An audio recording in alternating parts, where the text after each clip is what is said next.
podcast with your dumb ass. All in the knot. Cool.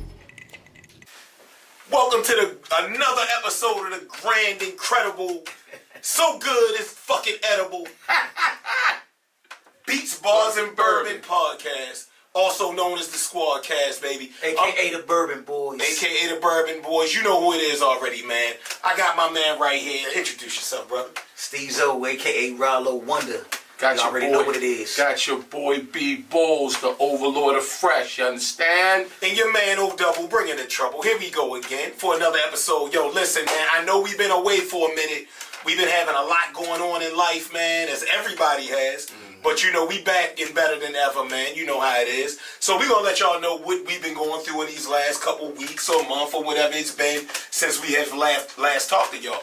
So, yo, we did the Uncle Nearest and Drunk Chicken Cigar bourbon tasting and cigar down at the Fairmont Hotel. tasting triangle, whatever. Down at the Fairmont Hotel in DC. Hotel DC. Yeah. And it was an awesome event, man. We got the Awesome event. party with our homegirl Victoria Butler. Shout out to Victoria. Shout out to and Uncle Victoria. Nearest. Shout out to Uncle Nearest, man. Shout out to Lax. Lax Liquors. DC. Shout out to Matt Aubrey, man. Matt Aubrey, Uncle Nearest, marketing manager. Beautiful event. I mean, Beautiful event. know, beautiful people in there, man. And for like whiskey connoisseurs, you would have loved to have been there. If you're a whiskey connoisseur, I mean, she's giving out their latest whiskeys. She's explaining the difference in taste and how it hits your palate. And I mean, just a fantastic event, man. You got to get up close and personal with some of the heavy hitters at Uncle Nearest. It was a super intimate event. Super intimate. Real down to earth group, man. You know what I mean? Like, what I appreciated most about it was that, in addition to meeting Victoria Butler and Matt Aubrey, and some of the other patrons, you met some people that were like-minded, right? Yeah. You were there for the same reason you were there, right? Yeah, to experience that intimate setting with Uncle Nearest, to have some nice cigars. So shout out to Drunk Chicken Cigar. She doing some dope stuff. Those sticks were legit, and the food was on point. Man, The overall experience. the food was Man, when they godly. going there, I felt like I was in Game of Thrones, man. Like they was bringing out fucking plates of Folk on the beef. child. All kind of crazy meat sliced hams and turkeys no homo. Pause. Hey, but go ahead. But the food was awesome. The service was awesome. All type of age. Uncle Nearest barrel experiences that aren't even out yet. That aren't even on the market yet. Yeah, some stuff like 130 proof. Like, I was buzzed leaving up out of there. Man, So much whiskey. I mean, it was very generous. Yeah, it was a beautiful time. Pours, and it was a great experience, man. Which is dope. And speaking of Lax, real cool cat, man. Like, really, it was dope meeting Lax, chopping it up with him. We got some stuff that we talking about and working. Shout out Lax. Shout out Lax. We see you, man. Shortly after that, so when him and I connected, he's like, man, I got some out. And hold on, before you go on, kind of explain Lax. Like, for those that don't know, Lax Liquors is, in my opinion, there's no way you're getting a better price point for buying your spirits than Lax Liquors, which is down there in Southeast. I agree. It's right off of Branch Avenue, down there in the Southeast side, Southern Avenue, all over there. And people know 51 Liquors on the Southeast side. That's another popular spot. But Lax Spirits, insane prices, man. Lax is a pillar in that neighborhood. First of all, yeah, he's a pillar. good brother, man. He's a great brother in that neighborhood. And quick story. So, Steezo was out of town. Yeah, I was in NOLA. Yeah. He's in NOLA. And sent me and B down to meet Victoria Butler and a couple other big heavy hitters in the industry. Out in front down of the at Lax joint. Liquor. Out in front of the joint. So we driving through. I'm like, yo, where we at right now? I've been around here. We in Southeast right now. Yes, sir. I'm like, oh, Southeast. We're in the trenches right now. We pull up. And we pull in this little parking lot, and it's like... It's a little hood. Steve trying to get us out. It's a little hood. Set us up. It's a little hood. Yo, it's so rough around there. Yeah. That we had to kind of think like, yo, all right, yo, we in one of them neighborhoods. And that's boys from Baltimore. We from B-more. And that's boys from Baltimore. But we know when we in one of them neighborhoods. First of all, number one, I ain't gonna send you nowhere. Well, I think you ain't gonna be at home. You know what I mean? We wasn't home. Hey, listen, once we parked the whip and got out, smoked a little cookout food in the air. It was all love. Little music spinning on the all DJs. It was like being in the hood in Baltimore. It was all love. We was home. No question. But go ahead. But no, and I'm glad y'all did go because I was in New Orleans and, you know, shout out my boys at Barrel Proof, man. Barrel Proof NOLA, man. Them some good brothers, man. And can't wait to catch up with y'all. Y'all know we're going to be back there in New Orleans soon. But while I was out of town and I had that going on the podcast tip, it was imperative that we also had a footprint down at Lax Liquors, knowing that Uncle Nearest was in town. So amazingly, y'all was able to make it. Yeah. Establish that rapport with Victoria. She said, hey, listen, we got this thing going on at Fairmont Hotel in D.C. We'd love for y'all to come. All three of us were able to get there. And listen, man, and this is still a story that's being told. You know what I mean? From the beach bars and bourbon perspective, y'all just stay tuned, man. We got a lot of stuff going on, y'all. One thing I wanted to say before we move on was, so from that Fairmont Hotel experience with Victoria and Lax, me and Lax chopped it up, and I was asking him about a particular spirit, you know, and he said, man, listen, come down, come see me, here's my number. I got something in the back for you. I'm like, all right, cool. Come down there. Not only did he have the bottle that is hard to find, it was a single select barrel. It was the Lax select barrel. He tasted, he chose that barrel. From that barrel, they gave him said bottles, and that's what I tasted, which was one of basically his choices. Right. And listen, his palate is different from mine, but it was still a nice pour. Okay. It was a nice Bourbon pour, people understand what we talking about. Yeah. Bourbon people understand what we talking about. Barrel Proof did the same for me. Those brothers blessed me, man. So, you know, went down there in New Orleans. What I thought was just going to be them, allowing me to interview them at their spot, talk to them, find out about, you know, what it took for them to get their establishment off the ground. They gifted me with a single select bottle of Blanton's. Love is love, man. You know what I mean? So love major is love, man. from them Barrel Blanton's. Say it again, brother. Blanton's, man. They good peoples, man. So you know, things are really nice, man. I really love where we're going as we close out the fourth quarter of the year. We got a lot of good things going, man. You know. So what about Big Bulls? What you been doing over these last couple? Listen, plugging. Beats, Bars, and Bourbon is not just a podcast. We're not just the Bourbon Boys, but we're the Bourbon Boys Presents. What we present to you is not just the podcast. It's not just the content. It's also the events and the culture. When I say events, my kind of speakeasy. I've been working underground, guys. We got 4 speakeasies underground that we will be hosting events where select a few people who are rocking with us, roll with us, been with us, and coming along with us on this journey. We're inviting you to My Kind of Speakeasy. It's free. So the whole concept of My Kind of Speakeasy is a bourbon, like our version of a speakeasy. Yes, it's the Bourbon Boys version of a speakeasy. It's low.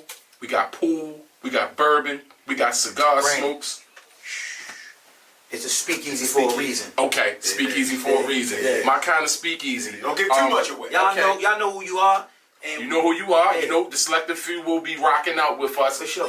We hosted one that you all guys can see on IG and YouTube at Chacho's in DC. Northeast, yeah. In Northeast. We bringing a couple to Baltimore to my folks who couldn't travel or make the journey the first time. This time we're gonna be a little bit closer so you guys can come out and rock out with us. So My Kind of Speakeasy, part 2 is coming. Then part 3 and part 4. I hope you guys are on board with us. You understand what I'm saying? So yes, sir. I've been on the low putting this stuff together while my guys out in NOLA, while my other guy to my left is out here making some other moves. Man, we putting this thing together like glue. Yeah. Don't think we ain't been active.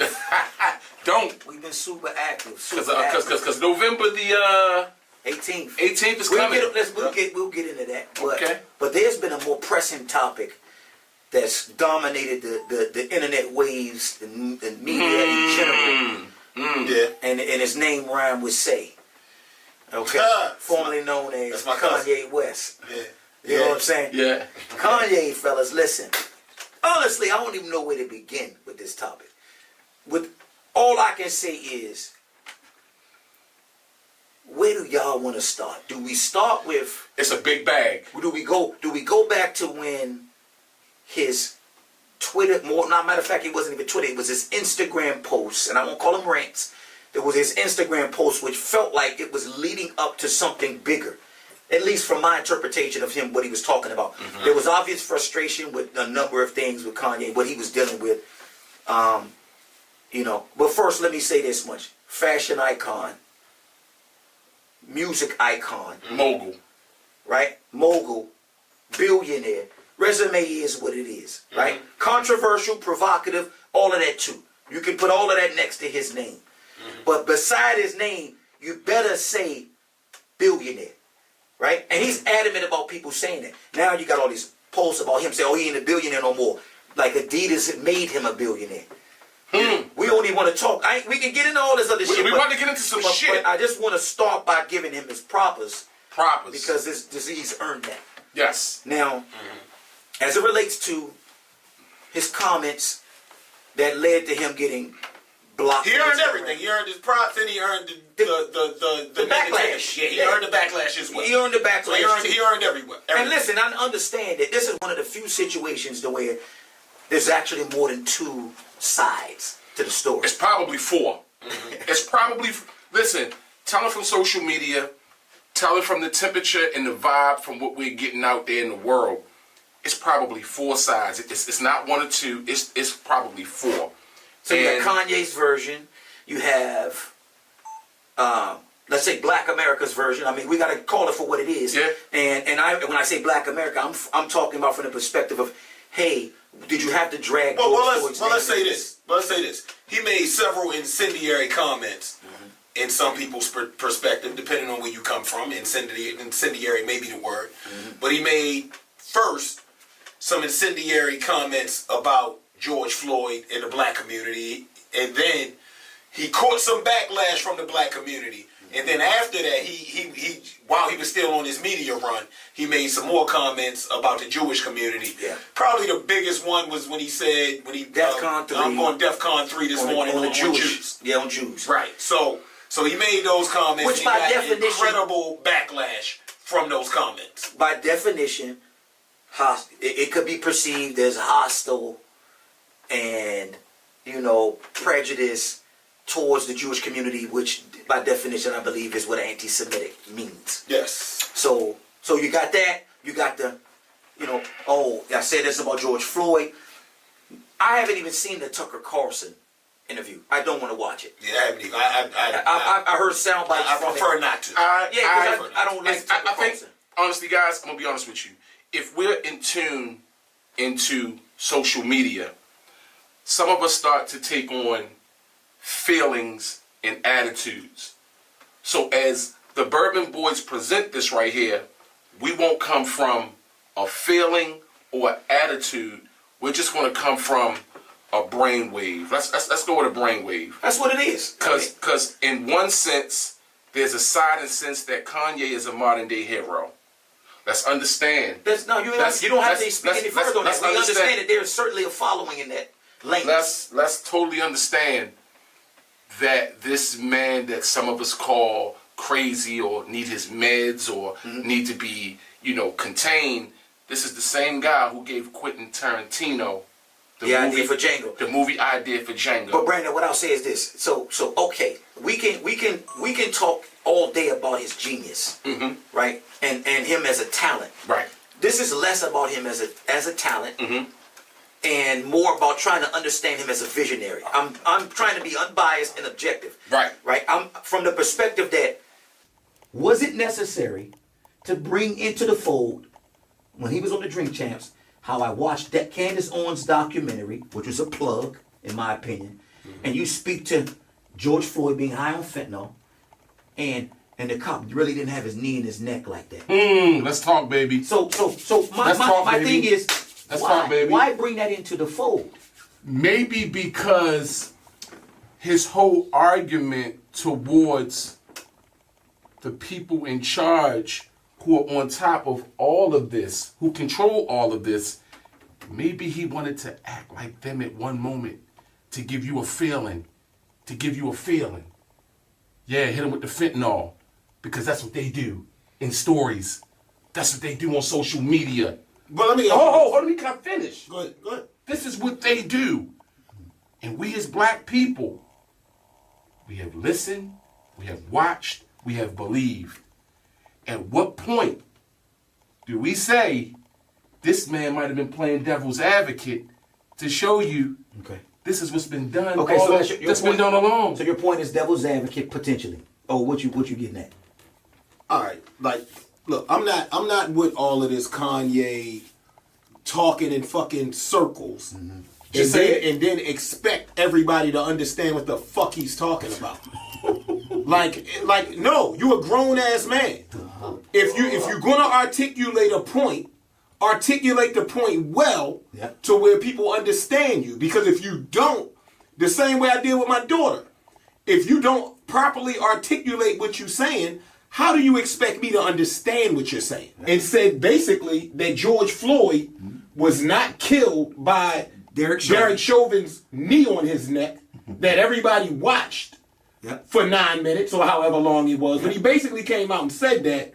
The thing that hurt me about that was, we talked about this off camera. Man, Kanye was loved in our community. You know, because Still is. Hey, somewhat. He's a villain to some. So the thing is, to some he's a modern day hero. Before, based on his music and the love that you got from his music, you like, man, I love this dude. He ain't talking about selling dope. He ain't talking about killing nobody. Right. He's telling his own story. Yeah. He's an underdog. Dudes didn't think Dame Dash and Jay wouldn't put him on, but then he got on and got bigger than them. So that whole story was a dope ass story. Yeah. But he's basically stepping on his whole legacy by saying things that are super hurtful to the black community. Yeah. You're not saying this stuff about people outside our community. You saying, man, 95% of the people in our community saw what happened to George Floyd, the same way we saw what happened to the brother from Baltimore, the same way we saw what happened to the brother in Michigan, the same way we've seen this story a million times play out. Yeah. And you know, the world wants to peg our community as animals to where he did this. So he did this to himself. This is white supremacy that I'm speaking on. Okay. The white supremacists are saying, nah, he was a criminal anyway. Yeah. So can I ask you a question? So basically, let me finish. Kanye did the same exact thing that the white supremacists are doing. He did the same thing. So he's stepping on his legacy. So do you think in our community? So do you think at one point Dave Chappelle is this guy, right? Right? Yes or no? Yes or no? Dave Chappelle's whose guy? Kanye. What are you getting at? Do you remember Dave Chappelle's stand-up when they wanted to cancel him for talking about the gay and the lesbian and the LBG community? Do you remember when? Okay. Do you remember what Chappelle's whole push was? I'm jealous of you guys because you guys got rights that we as blacks don't have. Remember he played that card? And remember how they wanted to cancel him, but they couldn't? So I believe in my mind, as I'm listening, that he wanted to play the side of the other folk to say, I'm going to shoot you this fentanyl line, right? Because that's what they do in the media. And that's what they do in media anyway, right? So let me play like them, right? Let me play like them, right? And have y'all getting mad and all uprooted, right? Because it's coming from a black man now. It's coming from a black man. Okay. Hold up. It's coming from a black man.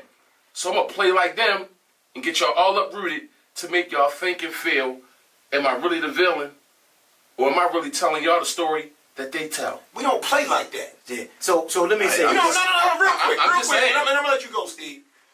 We don't play games with the murder of innocent black people in our community. We don't play no games like that. That's not nothing we play with. We don't. So if that's what he was doing, which I don't know if that's what he was doing. That's your opinion on what you think he was doing. It's just a thought. If that's what he was doing, I'm saying we don't play like that. Not without lies, not with black lies. That's why I started with that, right? And I want to try to reel it in as best as we can because this is a super sensitive subject. Super sensitive. It's and it's one that carries weight to where it's hard to wrap up.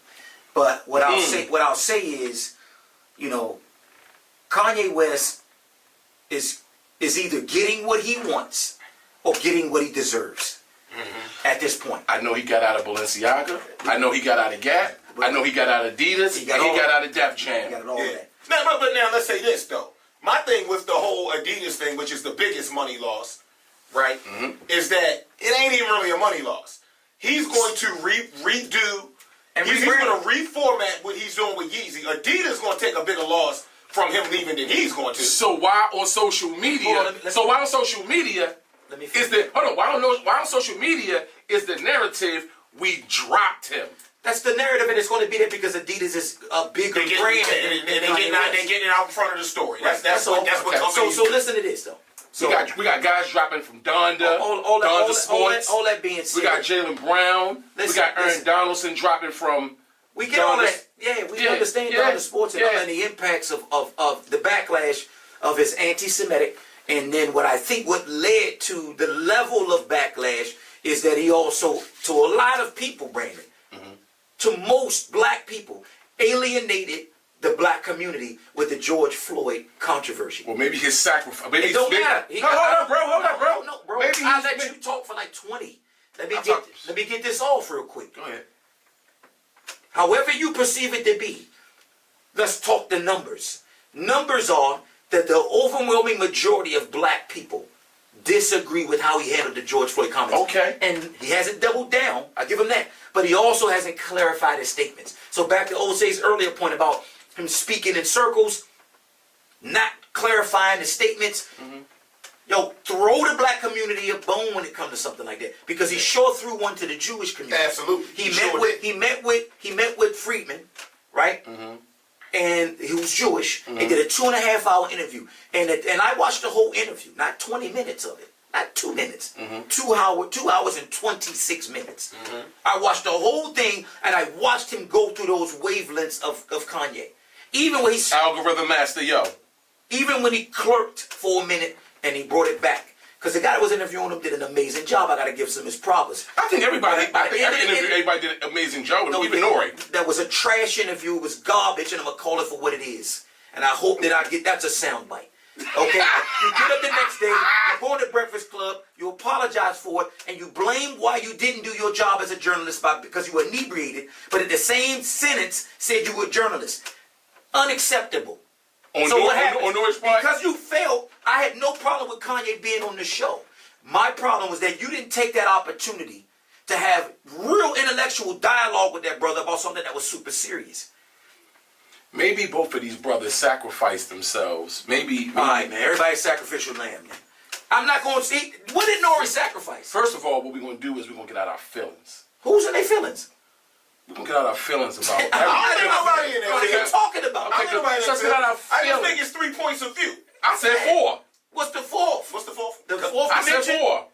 said 4. The wall we can't get through? I said Kanye's, the Jewish community, the black community, and the conspiracy theorists. Listen. We're going to have to put a bow on this. Let's put a bow on it. So let's wrap it up, because listen, at the end of the day, this is a topic that we know is controversial, and we understand that there are a lot of people that have been impacted by it from one community to the next. And this is one of those things that where it's like I said, he's getting what he's wanted. That's why I said sacrifice. He's getting what he deserves. That's why I used the but word what sacrifice. I'll say, this is the last thing I'll say. There was something that everybody Kanye get said. their last point on this. Right. What I'll say, what Kanye said when he met with this guy in this interview, that made a lot of sense to me. He said, visionaries and businessmen make 2 very different decisions when it comes to how they do business. Yes. A visionary is willing to do bad business for his vision. A businessman is unwilling to do bad business. Woo! Now you Right? touch me. Now you touch me. Now the Basil Hayden jumped out of me. You gonna close? What's your closing? Yeah. Go ahead, close. I just believe at some point in time, whether you're right or you're wrong, you have to sacrifice everything in you for what you believe, for your truths. No matter who the fuck you are, you sacrifice yourself for your truths. And sometimes it's for the better of a people, sometimes it's for the worse of a people. But while you living, it's not too many of us that's going to stand up and say some things that the man said. I'm out on that topic. Look, I'm going to just look into this camera, and Kanye probably ain't listened to our podcast. But if he does, Don is listening. but if he does, I'm going to just tell you, brother, you had a whole community who loved you based off the realness of how you represented yourself as an artist. Because I truly believe that that's the realest version that we got of you, is who you were when you were an artist, before the yes men were around, before anybody, before the money was there. I feel like that's the realest version of you that we've seen. And we love you for that. We love you. And we do not want you to continue to step on your legacy by whatever your motivations are for some of the things that you're saying right now. Because I truly, in my heart, believe you love your community. And I believe that. I agree. But I think there's something going on where you're trying to strategically do things a certain way and you're making certain statements. But listen, we love you. You know, at the end of the day, you're a brother just like us. Just like us. But, you know, come on back to Yo, your Russell community, Simmons, do the next interview with him, man. Hey, Russ. I want to see Russell. So, Russ, the best thing you can do is pull that interview out of him. Just you and him. I want to see Russell Simmons in a one-on-one with Kanye West. That would be amazing. Amazing. Because I think Russell has the patience, and I think he also has the intellect to challenge him in a one-on-one interview. That would be dope. And he's not scared. He has the zen. Furthest thing. He has the zen. All right, so moving on. So moving on, we're gonna move to a very much so lighter subject. Lighter. Okay, listen, the three of us, we're all sports fans, huge sports fans, Huge. and without getting into the weeds of one particular sport, really the only thing I wanted to talk about is this, which I think is ironic too, because right now we realize that we're all witnessing younger generation athletes coming into their own. Absolutely. Right? In the NBA, NFL. Ja Morant is showing you like, yo, Jesus Christ. I don't care who's on the other side of the floor. Jesus Christ. You ain't ready for this. No, I'm that guy. In the NBA, I'm just using Ja as one name. Melo, go to the Grizzlies. Because the thing about Ja is he's unapologetic. And he's fearless. He's not, exactly. And he's fearless. Yeah. He's Lil Baby. He's Young Dirk. Or Lil Dirk. He don't care about you or your legacy. Fuck you and your legacy. man. I'm coming here at you. I'm G Herbo. He's that. He's their generation. Like, yo, He's I that. respect my elders and all that. But I'm coming. You're going to get this 40. You're going to get this 40 piece and I'm putting it on your head. And we respect that because Jordan did the same thing. Exactly. Well, just about Kobe did the same thing. So who does he remind you of? Listen, absolutely. So that's what I was going to get at. We'll get it out. And then the NFL, just to kind of tighten it up, tighten up the boat, so to speak.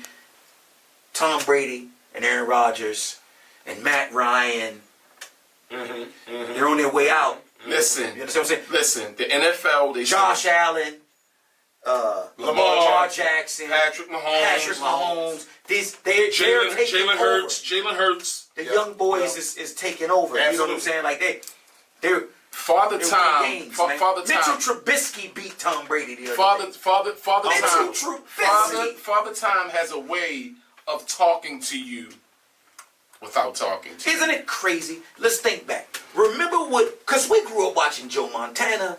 We grew up watching Dan Marino, Jim McMahon. Then we saw Brett Favre and his generation take over. Then we saw Aaron Rodgers, Steve Young. We saw with Steve Young's career transition. All of these guys, we took it from Joe Montana. McNabbs and the Michael Vicks. We saw all of this transition, and now we're in our 40s, and we're seeing it happen again. Right. Seeing it happen again. Another generation is taking over. Like, let me ask y'all.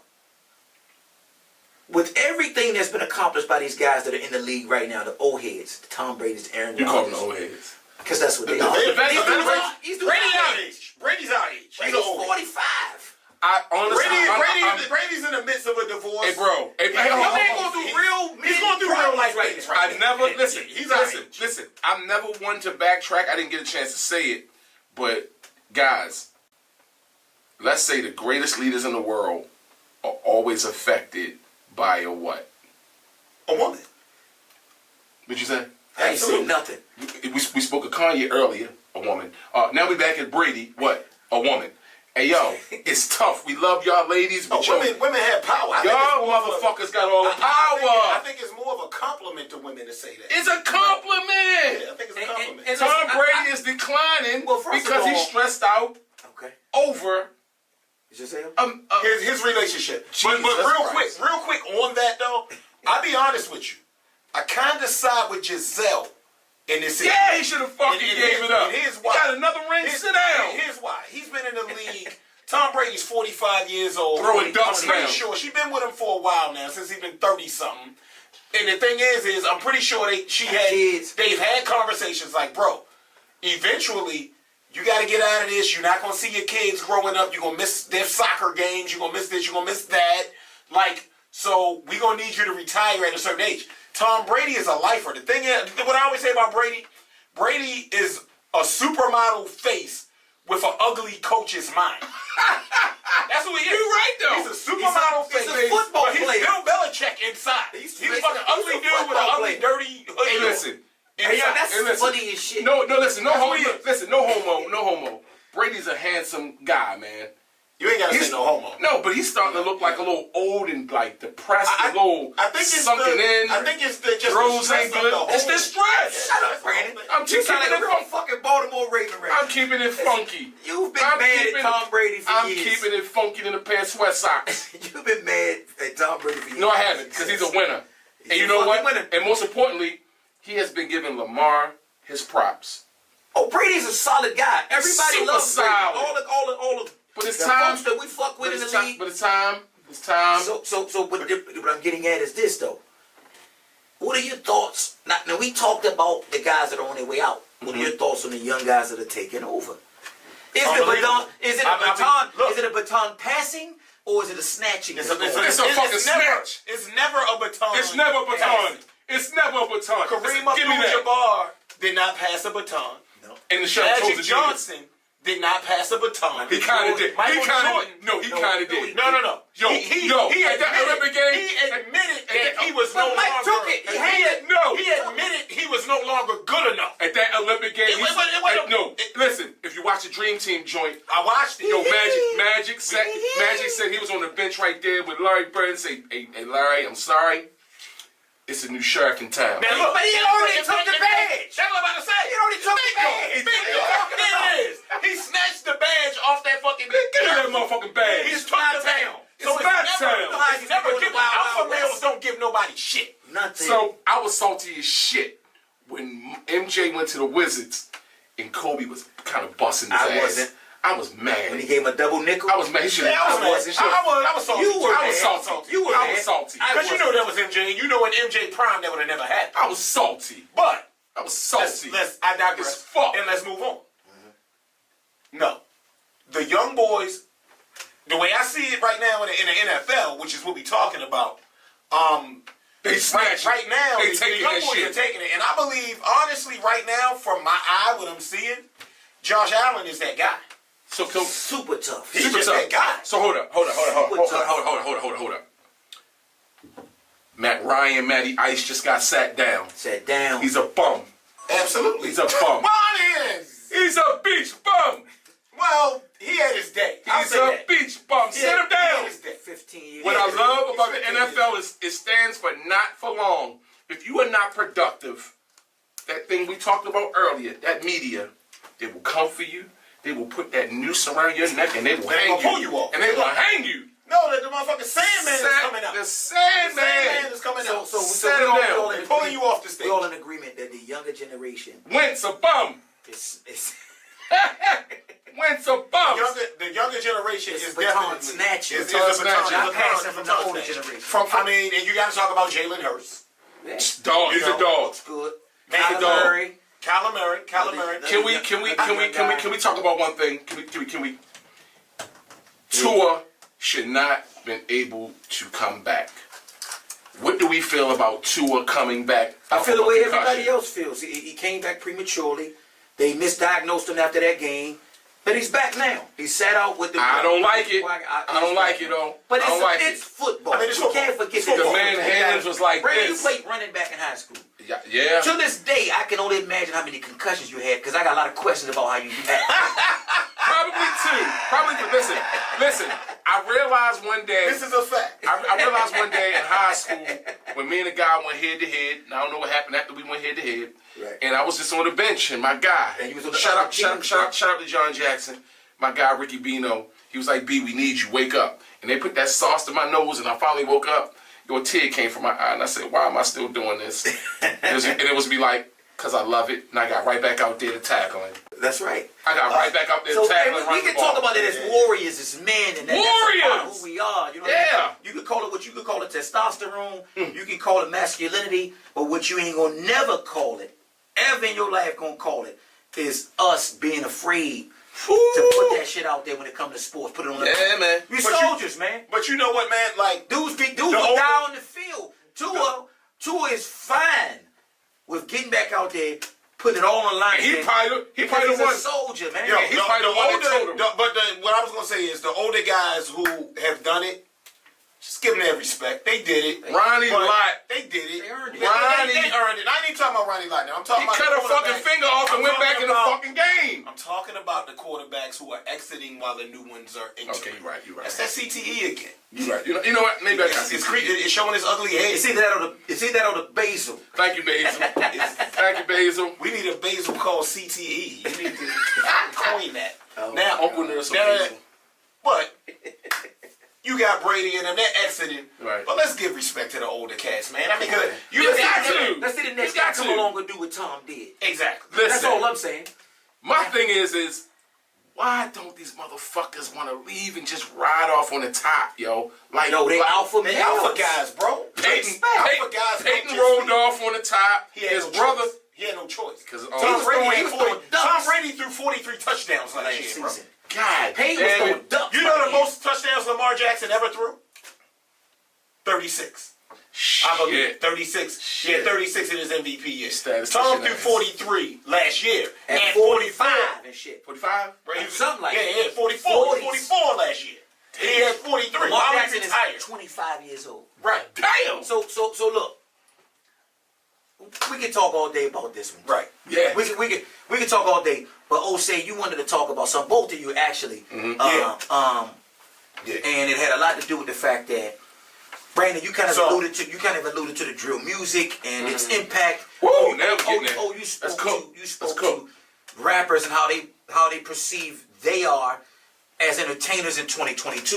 I thought this was a dope subject to talk about. Yeah. So we recently had the passing, unfortunately, of PNB Rock. PNB Rock. Rest in peace, man. And then I mean, shit, it's a long list of rappers who recently died. Unfortunately, Young Dolph. I mean, Young Dolph, and then we had drill music shorty from New York that was in LA. Was Pop Smoke. Pop Smoke. Rest in peace, Pop Smoke. Peace. So you had a lot of, I mean, shit, man, going back these last few years. So it made me think, like, why is it so dangerous right now? Because you hear the tagline now. It's dangerous to be a rapper, right? And I don't know how I feel about that tagline because it wasn't always dangerous to be a rapper. It wasn't. It was glorious. It was glorious. My thing is, the generations change. Everything's a 360 where every coast gets its turn. You know, you got East, you got Midwest, you got South, then it comes back to the South, then it comes back to the East.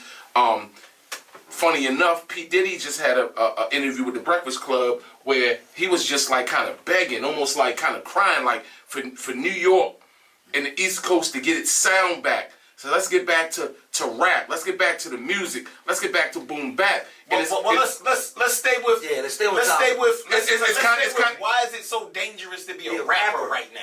Because it's the social effect to me of art imitating life or life imitating art. I agree, man. I think that certainly has a lot to do with it, which is why I feel that it's dangerous to be a rapper if your lane is dangerous rap. 100%. 100%. Right? Bro, I just, Damn, I just agree. Everybody just agreed. Yeah, damn, that's fucked up. But listen, cheers. Cheers, Basil Hayden. Cheers. We just agreed on some shit. Damn, Basil Hayden. Hey, yo, listen. I just seen some shit with like Moneybagg Yo and a host of Gotti artists at a Grizzly game with like stacks of money on the fucking floor. I showed you that joint Stacks earlier. of money on the floor. How much is a hot dog? Yeah. You know, The Baltimore crack. Right. Still listen, stacks of money on the floor. And there was a white couple behind them as like money was on the floor because I guess they were betting. I guess they were betting on the game for whatever reason. We got stacks of money on the floor. We got stacks of money in the dude's hand. And I'm like, this is a basketball game. What the fuck is going on? Mm-hmm. And my thing is like, right there in the front court. Mm-hmm. So my thing is, brother, do y'all understand that one, you're on Front Street. Two, there are people in the crowd or people watching that are like, I'm hungry. I don't have it. I'm a stick-up boy. I'm a robber. I'm at the game or I'm outside this game. So do you agree that it's not necessarily being a rapper, it's choosing the dangerous rap lane? Because what I've noticed is, you know, and it's not just choosing the danger lane of rap, it's also when you do certain things that man.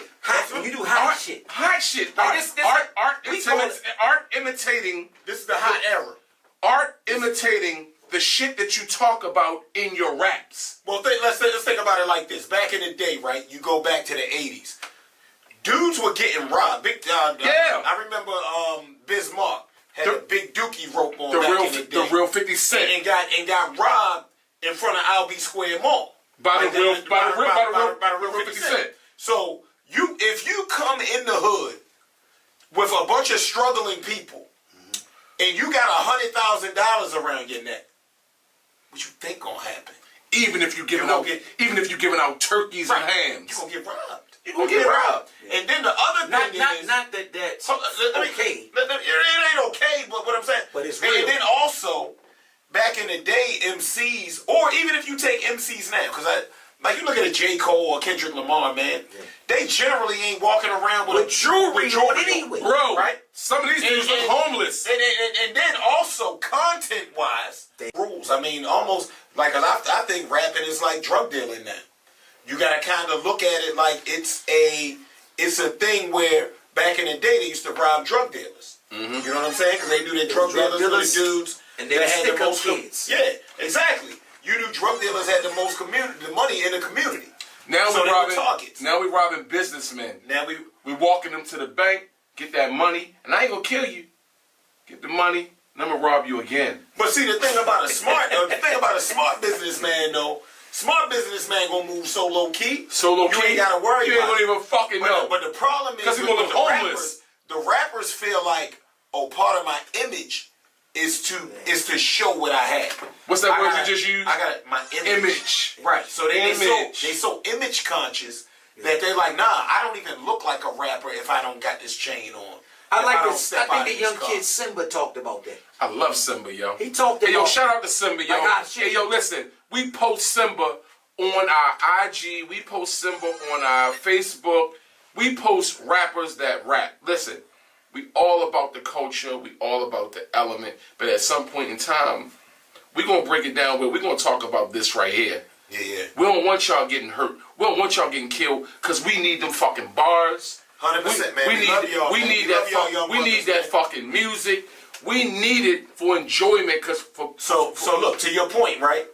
Yo, all the young brothers in the game, man, we need y'all to move wiser, man. We need you to move smarter. If you look at the blueprint, man, you look at a J. Cole, you look at a Kendrick Lamar, you look at some of these other young cats, man. Word. They move a certain way. Now, yeah, you can look a certain way when you in certain environments, but man, when you certain, just know where you are, man. You in the hood in LA, you in the hood in Chicago, you in the hood in B-More, you in the hood in DC. Understand where you are. Please understand where you are, because we don't need no more of y'all dying, man. Please, we don't want no more. We tired out of here, NRP. Shout out to Joey Badass on BET for that fucking performance. Yo, shout out to Joey Badass on BET for that fucking performance. There were hoodies of all the MCs that passed or died from violence. Yeah. Killed, gone. You know, We can't hear no more of your music no more. I wish they would have put more light on that, and they didn't. They couldn't. But They couldn't. You know why they couldn't? You know why they couldn't, Steve? You wanna know why, Rollo? You wanna know why? You wanna know why, O-Double? Because now hip hop has taken a turn for I'm flashy, I'm fucking, I got this money, I'm flossy, and ain't nothing you can do with me. The 3 F's, huh?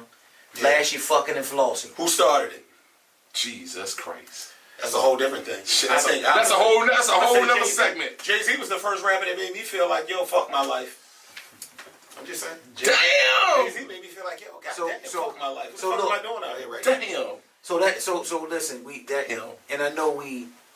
It's one thing I do want to talk about is this, like, yo, I gotta shout us out, man. We talked about it earlier at the beginning of this episode about how we've been busy, right? Like making sure that we make the point that, like, yo, the fact that we haven't done a ton of episodes doesn't mean that we've been inactive. Been very active. Say that shit one more time, brother. Right. The fact that we have not done a ton of episodes does not mean we have been inactive. We've been very active. Brandon has been, listen, we did the My Kind of Speakeasy in DC at Chacho Distillery, which was fucking amazing. I got us locked Those in. that know about it were invited. They're invited. Those that don't know about it weren't. Period. But we did that for a reason, because we wanted to show love to those who've been showing love. 100%. The My Kind of Speakeasy movement that we got going on, you'll see 2023 is going to be crazy. Crazy. But we've y'all. also been working on some things, like I said, with Uncle Nearest. We got something coming up in 3 weeks. In 3 weeks. I attended it last year. It was because it's around the same time as my birthday. Amazing event. Whiskey Washback in D.C. They do 2 of them. One in New York City, one in Washington, D.C. It's the second annual The Whiskey event. Washback, guys. Whiskey Washback, For DC. those that don't remember, please just Google the shit. Eventbrite. The Whiskey Washback in the DMV area. We're in your area. And your boys are the content curators. It's going to be an amazing event. It's at the Hamilton Hotel in D.C. And listen, we've been working. The crazy thing is, a year ago, reached out, told them what we were doing. We were just really getting off the ground. Getting off the ground. And, you know, they were cordial. But a year later, the love is real. The love is real because they saw the work. The love is real because they saw the work you was putting in. They saw the work you was putting in, boy. Collectively, not only just the work we're putting in, but we're in the same lane. Like, this is about whiskey. We're about whiskey. But what we're also about, to your point, is culture curation, right? Curating the cultural experience at an event like this. So whether it's interviewing patrons, interviewing vendors, showing off who look fly at the event, talking about all different types of food and the experience, the music. Last year there was a dope live band. There was a few bands there. Super dope experience. November 18th, 6 p.m. to 10 p.m. Friday night. Hamilton Hotel, Washington, D.C. Whiskey Washback. Check out Bowery Collective. Okay? Or Whiskey Washback, either IG handle. Go to Eventbrite. When you're about to purchase your ticket, don't purchase it until you use the promo code Beats Bars Bourbon. Beats Bars Bourbon gets you 20% off. Please. 20% off that ticket. Take advantage of that and come party with your Bourbon Boys, man. We know we coming out of pandemic, so 20% is a beautiful thing. Yo. Come on now. Hey, listen. Take advantage, man. It's going to be some unlimited fucking merch available because it's been people reaching out about merch. And we haven't been stingy. We just been busy doing a whole lot of shit. Yo, it's going to be some unlimited merch available. Unlimited whiskey. Unlimited whiskey. It was so much whiskey, I had to call a timeout and catch an Uber last year. I was like, yo, premium whiskey, you know, local whiskey. Yeah. You know, international whiskey. Yeah. You name it. It was a little bit of everything, Dope. man. It was a super dope experience, man. Listen, man, listen. I never ever want to leave the cast without giving my shout outs in this brain right here. I want to give a shout out to Mike Fingers for Funky Fingers Production, Mike Mega. That's my motherfucking guy. They keep us right. They keep us right on the visuals. Hey, listen, get some work done by this big head motherfucker because he's one of the best. 100%. 100%. He right here. He right here. He's one of the best. Put the camera on yourself, bro. Nah, don't do that. Come on, put that what he is gonna put his put on his ugly fucking face. Ugly bastard. That's what we doing. And look, while we shouting out, man, shout out to all our viewers, man. Shout out to everybody who subscribed to Beat Bars and Bourbon on YouTube. All our subscribers on IG, Facebook, Facebook, everywhere, man. Everybody shout out to the all website y'all, coming. The website gonna be crazy. Yeah. Merch. And if you don't follow us right now, click that subscribe button, man. Yo, follow your You should have clicked that subscribe button 50 minutes ago. Listen, we should have told them to they click should that have told us subscribe. to the motherfucker. That was Hey, listen. Some of y'all, we owe some merch to. We know who you are. We won't forget you. We got you. We got you. We love you guys. The Bourbon Boyz presents. B-Bulls ain't get y'all merch? Yeah, let's call it who ain't get Yeah, somebody look. we us in that one. Yeah. And Brandon said y'all owe us merch. I'm like, no, you mean Brandon owe you something? Right, don't be hitting us with the Guess French. what? We got some merch, some new shit coming. The new shit gonna be stupid. Listen, I know a lot of y'all fuck around and respect the OG shit, but we got some new shit coming with this guy's ugly face, and my ugly face. Listen, the Beats, Bars, and Bourbon Boyz presents. Love you guys. It's always we should call the shirt Super Ugly. The Super Ugly line. There it is. Super Ugly. Line.